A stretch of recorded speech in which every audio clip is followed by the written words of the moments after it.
Welcome to NeoEduScape. Today we uncover the science behind a kitchen disaster: metal, microwaves, and mayhem. Let's begin.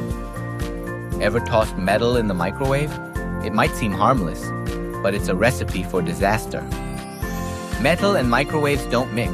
Sparks, fire, sometimes even explosions. Here's the deal. Microwaves cook food by making water molecules vibrate super fast.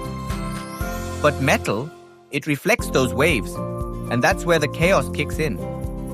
Sharp edges like foil or forks. They build up electric charge and boom, arcing sparks shoot out. It's not just sparks.